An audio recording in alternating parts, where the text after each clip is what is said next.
And one of the things I'm going to do today is something I've started doing quite regularly in virtual exchange sessions, and that is to break the fourth wall, to show you what's going on behind the scenes as I share my screen.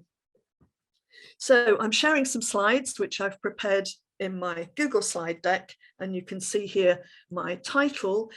And what I'm going to talk about today is not actually a lot of academic reflections, because those are already published and available, and thanks to ViVEXELT for publishing my links as well to my ORCID profile. So if you want to know more academically about the work I've been involved in, you have those links, and obviously please do download the papers and read them.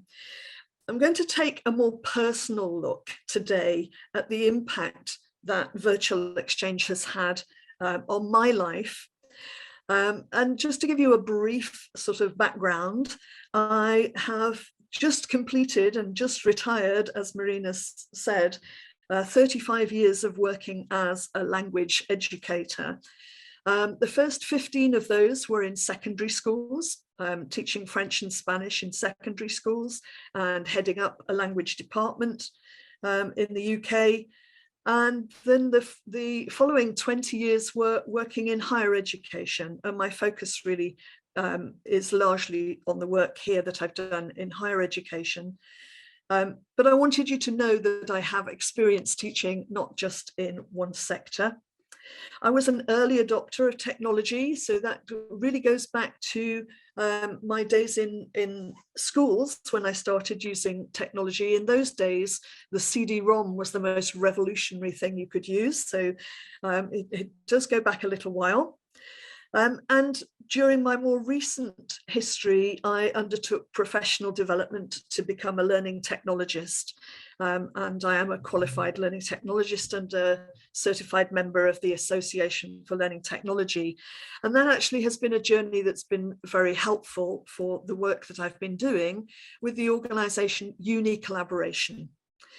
So I'll be sharing the journey that I've been on in virtual exchange, and the work that I now do to support Uni Collaboration and their mission to help normalize virtual exchange, a mission which I must say was hugely impacted by COVID, of course, when everybody decided that virtual exchange, or at least online learning, was the only way we were going to move forward. But I think I would like to put to you some of the learning that we can bring from the research that's happened in virtual exchange over the last 10 years. And that really has emerged from computer-mediated communication. One of the networks that I'm very much involved in, which is Eurocall, has a very useful SIG, a special interest group that I've been involved in as well. So I'm going to talk about borders, I'm going to talk about bubbles, I'm going to talk about badges. And if you are active on Twitter, you can find me as @WarwickLanguage. But if you Google my name, you will certainly find me online. I spend a lot of time online.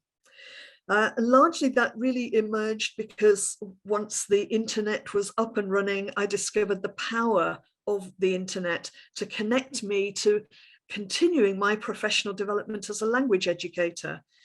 At the time, I had 2 very young children and time was short, and it was very helpful to use the web to support my professional development. So I came to virtual exchange nearly 10 years ago, or more than 10 years ago now, serendipitously really, through a connection with another language educator in France. And we together formulated a project to bring our cohorts together. It's a large-scale virtual exchange project, something that just grew out of a conversation over an education post on a blog, and that developed into a very strong network that initially was student focused and student learner focused, and that grew actually into a teacher education network as well, and became very large scale and connected France Warwick in the UK, and Poland as well. It utilised social and informal networks. That was perhaps the one thing, apart from the scale, that distinguishes it from your average virtual exchange at the time. So we particularly wanted to make sure that students used the tools that they were already using in order to connect and to make them part of their lifelong learning. Now, I won't spend much time on this because thanks to Marina, who's already pointed it out, the definition of what a VE is. Well, of course, the most important part of this is that over recent years, so I'm talking 3 to 4 years, thanks to COVID, it's kind of stretched a little bit. There have been 2 very important outputs, if you like, that have really helped grow knowledge and understanding of virtual exchange. One of those was a European project called the Evolve project. And if you Google Erasmus Evolve, you will find the website there. It's very much a research initiative, and it was an international project with a good deal of experience drawing from those language educators and the many failures that we experienced, and finding ways to address those. So Evolve did a good deal to support knowledge and understanding around virtual exchange, and to research experiences that practitioners have in virtual exchange. And that, coupled with a teacher education project around virtual exchange, have produced some really useful downloadable resources. The second initiative, really, that came again from Europe, from the EU, was the Erasmus Plus Virtual Exchange Initiative. Now, this was led by a consortium. So Uni-Collaboration was one of the members of that consortium. And the vital contribution, really, that it made was to scale up and to extend virtual exchange, and particularly help to connect those of us in Europe with those in North African countries. And that was a really useful and important development for virtual exchange. You can see there, just from the numbers, how many people engaged with Erasmus Plus Virtual Exchange, and the very positive reflections on that experience. The experience wasn't just about higher education courses, although it did include higher education courses and training practitioners to deliver virtual exchange, interdisciplinary virtual exchanges, which have been very, very valuable.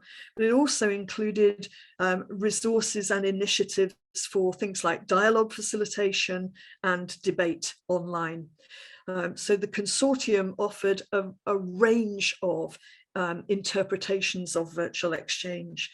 And as I say, that has recently completed.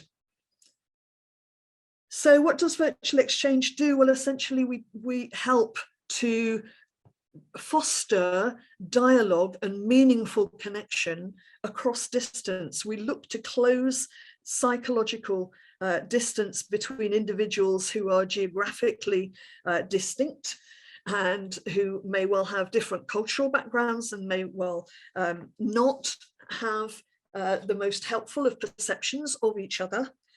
And really, essentially, that sort of using computers to mediate those sorts of flexible spaces can be quite challenging. So I'm thinking of spaces online which are welcoming, spaces which host interactions, which enable you to move fluidly around the internet to where you want to be in order to have different conversations, and to give space for interaction.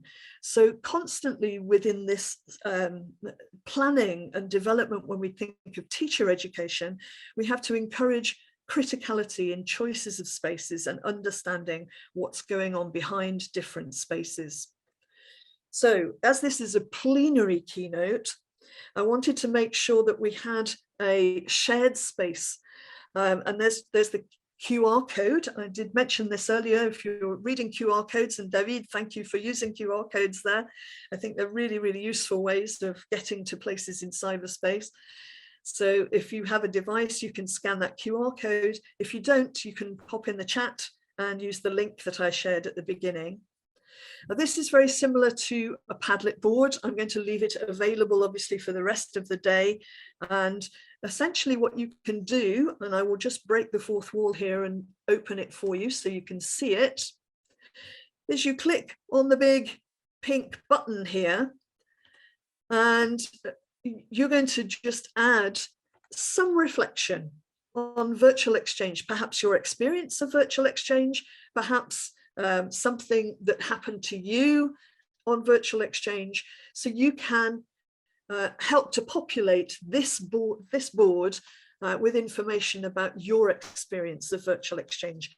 Seeing as I've got the very Sorry, Teresa, it's coming up in. Sorry, Teresa, to interrupt. It's coming up in French for me on the phone. Yes, it may do. It may do, okay. Because it is actually set up as French. So let me just run through the headings. I'm happy with French. You can, yes, I don't think that'll be a problem for you, Marina. So at the top, it may say title, and there's a space there to put text into a text box, and you can highlight that text and add links if you wish to, or you can upload a file or an image. So feel free to experiment. It's your browser settings, and actually this particular board is made in French because clearly I use it in French. It's an open source version, if you like, of Padlet that was created in France, but you can run it in Spanish and in Italian, so other languages are available. It's all free. So I just wanted to show you that because it's perhaps not familiar. We're more familiar with Padlet. It would be nice to be able to capture some of your experiences of virtual exchange and your reflections on them. What you can see here, and I'll also just open this in a new tab so that I can show you, is that as a result of all the increased attention to virtual exchange, what you can see is quite an increase here reflected in a Twitter visualization of the various connections that have been going on. And this is really important. These are things that we need to happen. More of that in a moment. So let's return to the slides. As I say, I'll leave that Padlet, that board open so that you can continue to think a little bit about what you might like to share with others about your experiences of virtual exchange. When we come to virtual exchange from an institutional perspective, and we ask perhaps for a shared space, one of the things we run up against constantly is the fact that institutions tend to create their spaces as spaces that are shared only within members of their institutions. So essentially we kind of create the sort of discourse that unfortunately we have been victims of for many years now around walls and borders and keeping people out. Not the most helpful when what we're trying to do is to foster interaction and connection and understanding of each other's different contexts. So virtual learning environments or course management systems usually have sets of policies about who can use them and controls and authentication to make sure only certain people can use them. So they create walled gardens, if you like. So this is one of my first sets of reflections really on virtual exchange over the past 10 years, and that is that actually we really need to think a little bit about creating holes in our walled gardens so that we can invite people from outside our institutions to participate in these sorts of activities. And this needs to be part of our infrastructure within higher education institutions in particular. So that there are ways of permeating those walls and working with people who perhaps can't afford to attend our institutions, perhaps people who are collaborating with us over a short period of time. And I'm leaving this link for you perhaps to revisit on the slides later. But I did a bit of a project, and as I mentioned in my abstract, I'm an open practitioner, an open education practitioner. What matters to me is that learning can be discoverable. And although being open is quite a complex and a tricky thing to do, we need to help our learners understand about how they can be more open online, but also protect themselves online. And I'm really glad to see that you're making use of Mahara, because I think Mahara is a wonderful technology for scaffolding that understanding of the importance of letting both light in from outside and letting your lights out too.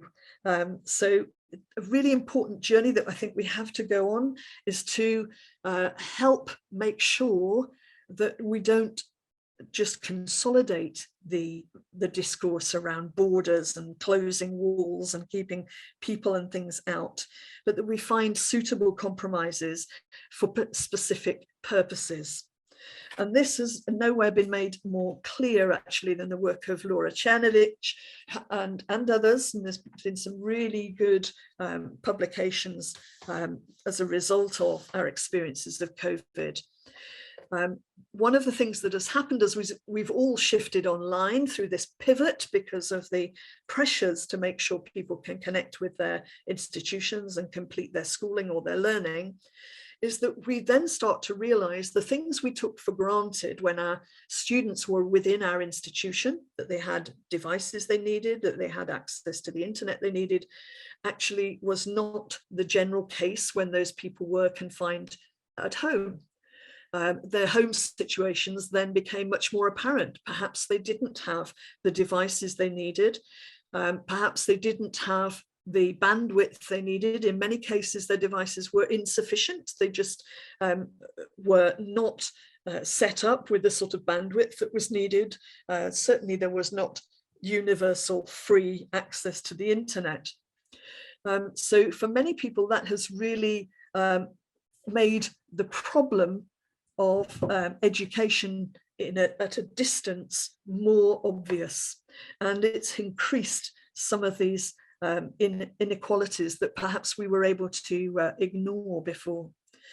Inequalities of access in particular. And this is something that we talk about a lot in the uni collaboration teacher training. So we look at how we can deal with facilitating collaboration that is truly accessible, that is more readily available to our partners, and that invites and welcomes and hosts those partners in spaces. So in some cases that may mean thinking about the amount of synchronous and asynchronous work we do. We've certainly seen the impacts of that in the UK in the schooling systems, where there was just an assumption that school children would be turned into autonomons who just sat in front of screens all day. And in fact, that was just not the case and not feasible, not helpful for people's mental health or for their skill development. We have to think about privacy. We have to think about regulation, in some cases, policies such as GDPR. We have to think about accessibility, and this isn't just a case of dealing with people with disabilities, because in many cases we don't even know that we have disabilities until we come up against them. So we can't assume that people who are disabled know what is necessarily needed for them, and we have to make the assumption that everybody will have some issues, and therefore we design to ensure that we make things as accessible as possible. Projects such as Future Teacher 3.0, I would point to there as a great source of information and support on the accessibility of learning spaces, for example. We have to deal with the issues of cost, and that's not just economic and not just financial cost to the individual, and economic cost maybe to the institution, but also the environmental impact of moving everything online. So we start to think about that. And very often we find our students know very little about copyright online. So all of these are issues that we deal with and meet in uni collaboration training and we think about. So on to my second topic, bubbles. Concerns here about echo chambers and bubbles when we use social media. There's plenty of those around.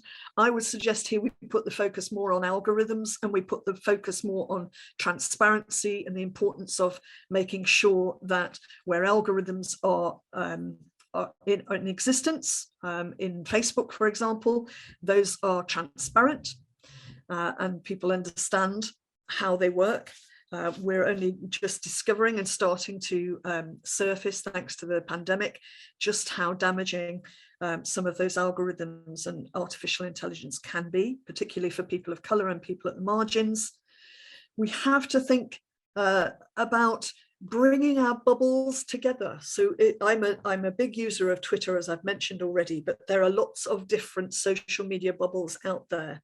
And actually, I think there is value in bringing bubbles together and creating shared spaces where we can enrich our understanding of each other, and where we can perhaps use networks such as Twitter chats, open meetings online, and aggregate some of that content.